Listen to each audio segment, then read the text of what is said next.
Hello everyone. सो ये video में we will understand कि अगर हमें रे डायग्राम्स बनाने हैं तो रे डायग्राम्स बनाने के रूल्स क्या हैं।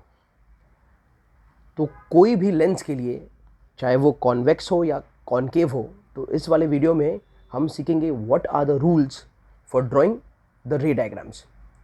ठीक है बच्चों। तो ये वाले केस में मैंने सबसे पहले स्टडी कर रहे हैं हम लोग, रे डायग्राम बनाना है। कॉन्वेक्स लेंस है और कॉनकेव लेंस है। ये जो लेंस है बच्चों, बराबर, ये एक कॉन्वेक्स लेंस है। यहाँ पर इस लेंस का ऑप्टिकल सेंटर है और ये है उसका प्रिंसिपल एक्सिस। आई बात समझ में? तो पहला रूल ये कहता है कि अगर कोई भी लाइट रे जो ऑब्जेक्ट से निकल के आ रहा है, तो मान लिया जाए ऐसा ये एक लाइट रे है जो ऑब्जेक्ट से निकल के आ रहा है और ये लाइट रे जो है ये पैरेलल है प्रिंसिपल एक्सिस को। ठीक है बच्चों।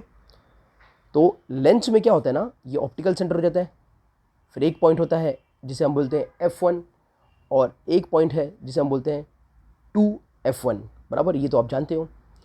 एक पॉइंट है जिसे हम बोलते हैं F2 और दूसरा जो पॉइंट है उसे बोलते हैं हम 2F2। तो कॉन्वेक्स लेंस के लिए ये है F1 है, ये 2F1 है, ये F2 है और ये 2F2 है। तो पहला रूल ये है बच्चों, जब भी लाइट पैरेलल होता है प्रिंसिपल एक्सिस को, यहाँ पर ये जो ब्लैक लाइन है इसे हम कहते हैं प्रिंसिपल एक्सिस। तो whenever there is a line which is parallel to principal axis, तो उसके बाद जो लाइट रिफ्रैक्ट करने के बाद लेंस से पास होगा वो होगा F2 से पास होगा। तो रिफ्रैक्ट करने के बाद लाइट कहाँ से पास करेगा? F2 से। ये पहला रूल है बच्चों। क्या रूल है पहला? Very simple, line parallel to principal axis passes from F2 after refraction from a convex lens। ठीक है बच्चों। सेकेंड रूल ये कहता है कि कोई भी लाइट रे अगर ऑप्टिकल सेंटर से पास होगा, कोई भी लाइट रे अगर ऑप्टिकल सेंटर से पास होगा तो वो लाइट रे में कोई भी डिफ्लेक्शन नहीं आएगा। देखो जैसे कि ये सीधा जा रहा था, बाद में डिफ्लेक्ट हुआ, यानी इसने क्या किया? रिफ्रैक्ट किया। तो ये रूल ये कहता है कि अगर कोई भी लाइट रे है, अगर वो ऑप्टिकल सेंटर से पास हो रहा है, बराबर, तो वो सीधे की सीधे चले जाएगा, यानी there will be no refraction when the ray of light passes through the optical centre of the lens, यानी कोई भी रिफ्रैक्शन नहीं होता है। अब मैं आपको बता दूं बच्चों कि ये जो रूल्स हैं, ये दो रूल पर ही लेंस के सारे डायग्राम बन जाते हैं। So only 2 rules are enough for making diagrams for lens, बराबर बच्चों। लेकिन थर्ड वाला रूल भी है, ये भी मैं आपको समझा देता हूँ। ठीक है। तो according to third rule, again इसमें भी है आपके पास, ये सपोज F1 है, ये आपका 2F1 है, ये आपका F2 है और ये आपका 2F2 है।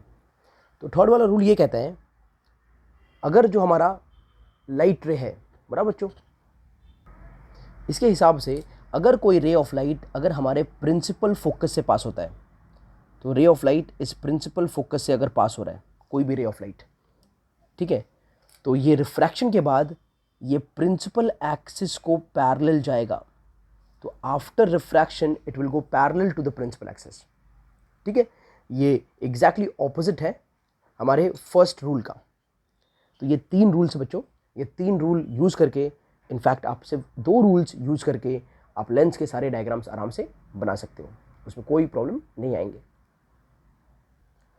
अब नेक्स्ट मैं आपको समझाता हूँ, अगर हमें रूल्स अंडरस्टैंड कर रहे हैं फॉर कॉनकेव लेंस। ठीक है बच्चों। तो थोड़ा सा मैं इसकी डिटेलिंग दिखा दूँ आपको कि अगर हमें कॉन्वेक्स लेंस बनाना है तो बच्चों का सवाल ये होता है, सर ये बना कैसे, चाहे वो कॉन्वेक्स हो या कॉनकेव हो।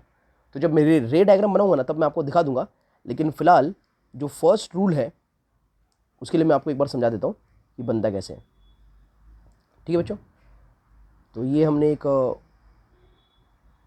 लाइन ड्रॉ कर लिया, इसे हमने मान लिया हमारा प्रिंसिपल एक्सिस होगा। उसके बाद आपको क्या करना है बच्चों, आपको इस लाइन के सेंटर में इसको प्लेस कर देना है। ठीक है। देखो लाइन के सेंटर में प्लेस कर दिया किसी भी पॉइंट पर।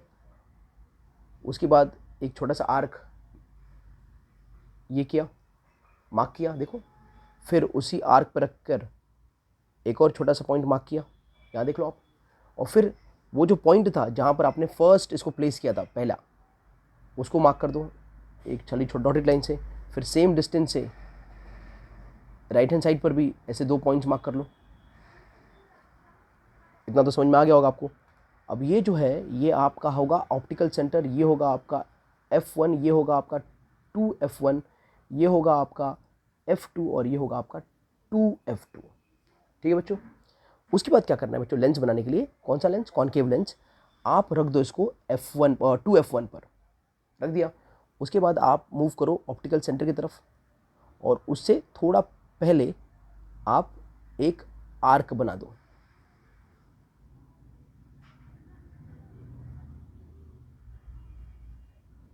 तो इतना तो समझ में आ गया होगा आपको।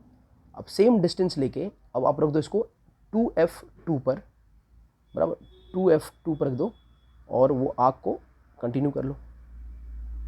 उसके बाद आपको क्या करना है, ये जो दोनों आर्क हैं इनको क्या कर देना है, ज्वाइन कर देना है। तो इसे आप ज्वाइन कर दो। ठीक है, आप तो पेंसिल से बनाएंगे तो जो एक्स्ट्रा आर्क होगा आप उसको रब भी कर सकते हो, कोई प्रॉब्लम नहीं आएगा। और उसके बाद एक आप सेंटर से ऐसा एक ऑप्टिकल सेंटर से एक लाइन पास कर दो, क्योंकि रिफ्रैक्शन का पॉइंट हम यहाँ से लेंगे, मतलब इसके बाद ही वो क्या करेगा, रिफ्रैक्ट करेगा। तो इस तरह से बनता है आपका कॉनकेव लेंस। ठीक है बच्चों। तो अगली बार मैं दूसरे वीडियो में नहीं बता रहा हूँ, मैं डायरेक्ट बना दूंगा ताकि हमारा टाइम जो है वो थोड़ा कम यूज़ हो। अब हम करेंगे रे डायग्राम के रूल्स को फॉर कॉनकेव लेंस। अब कॉनकेव लेंस का रूल ये कहता है बच्चों कि पहला जो अगर रे ऑफ लाइट है, अगर ये रे ऑफ लाइट पास होगा parallel to the principal axis, अगर ये जा रहा है parallel to the principal axis, then after refraction, अब ये रिफ्रैक्ट करेगा तो ये बच्चों कौन सा लेंस है, कॉनकेव तो कन्वर्ज करता था, ये क्या करेगा, ये डाइवर्ज करेगा। डाइवर्ज यानी ये दूर की तरफ करेगा इसको, ये अंदर की तरफ नहीं, ये इसको दूर की तरफ करेगा। अब बात यह है कि कितना दूर और उसको मेजर कहाँ से करें, यानी कौन से पॉइंट से मेजर करेंगे। तो आप कभी भी अगर डाइवर्ज कराना कभी भी रे डायग्राम को, तो आप एक बात याद रखो कि ये स्केल की लाइन को आप फोकस ये F1 के लाइन में रख लो और बाद में इसको वही डिग्री पर डाइवर्ज होगा, ये बात कभी भी याद रखना। तो ये कौन से डिग्री पर डाइवर्ज होगा वो अगर पता करना है, यानी आप तो कुछ भी बना सकते थे, ऐसा भी बना सकते थे लाइन, ऐसा भी लाइन बना सकते थे, ऐसा भी लाइन बना सकते थे, थोड़ा थोड़ा डाइवर्जेंस, लेकिन वो कितना डाइवर्ज करेगा वो अगर पता करना है तो आप ये जो स्केल है इसके लाइन को F1, ये जो F1 है वहाँ पर रख लो और फिर इस पॉइंट को F1 को इस पॉइंट को एक लाइन में कर लो और फिर वो लाइन ड्रॉ कर दो, फिर आपको मालूम पड़ जाएगा। समझ में आया। अब प्रॉब्लम ये है कि रे ऑफ लाइट को हम पीछे खींचते हैं, बराबर, इसको हम पीछे रीट्रेस करेंगे, ये पास होगा कहाँ से, F1 से।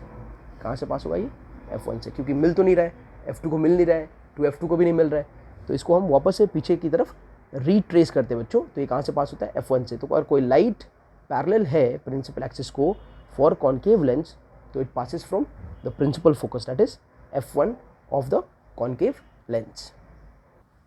ठीक है बच्चों। तो कॉनकेव में ये वाले प्रिंसिपल फोकस से पास होता था, पर कॉनकेव में ये वाले प्रिंसिपल फोकस से पास होगा, ये बात को आप याद रखना। अब जाते हैं हम लोग रूल 2 पर बच्चों। ठीक है, तो रूल 2 में कैसा होता था बच्चों, रूल 2 में अगर रे ऑफ लाइट ऑप्टिकल सेंटर से पास होगा, ठीक है, अगर हमारा रे ऑफ लाइट ऑप्टिकल सेंटर से पास होगा तो this will pass without any deviation, मतलब जैसा गया है यहाँ तक आया वैसे आगे भी वैसे जाएगा, तो it will pass without any deviation, यानी वो रिफ्रैक्शन सफ़र नहीं करने वाला है। अगर ऑप्टिकल सेंटर से रे ऑफ लाइट कॉनकेव लेंस में भी पास होगा तो कोई टाइप का रिफ्रैक्शन सफ़र नहीं करने वाला है, वो जैसा आया है बच्चों वैसे ही चले जाएगा। ठीक है। अच्छा, थर्ड रूल ये कहता है कि अगर कोई रे ऑफ लाइट अपीयर करे कि वो F2 से पास होगा, ये F2 से पास होगा, तो अगर कोई रे ऑफ लाइट ऐसा अपीयर कर रहा है कि वो F2 से पास होने वाला है तो ये आएगा ऐसे। ठीक है, ये अपीयर करेगा, यानी क्या करना पड़ेगा, डॉटेड लाइन बनाना पड़ेगा। तो अपीयर करे अगर वो F2 से पास हो सकता है, बराबर है, तो ये लाइट ऐसे आएगा और यहाँ से उस लाइट का हो जाएगा रिफ्रैक्शन और वो निकल जाएगा parallel to the principal axis. So if a ray of light appears to pass from focus, ये पास हो नहीं रहा है, उसको मैंने रिट्रेस किया तब ऐसा लगा है, बराबर, तो ये एक लाइन में ले लिया हमने इसको। तो if it appears to pass from focus, then after refraction it passes parallel to the principal axis, it will pass parallel to the principal axis. ठीक है बच्चों, अब सबसे बड़ी बात ये कॉन्केव में भी ये 2 रूल ही काम कर देते हैं, तो अगर रे डायग्राम बनाना है तो ये 2 रूल इनफ है।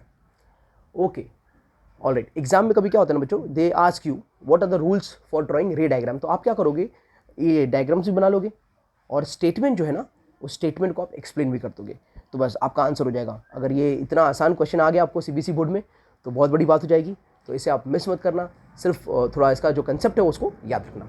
ओके।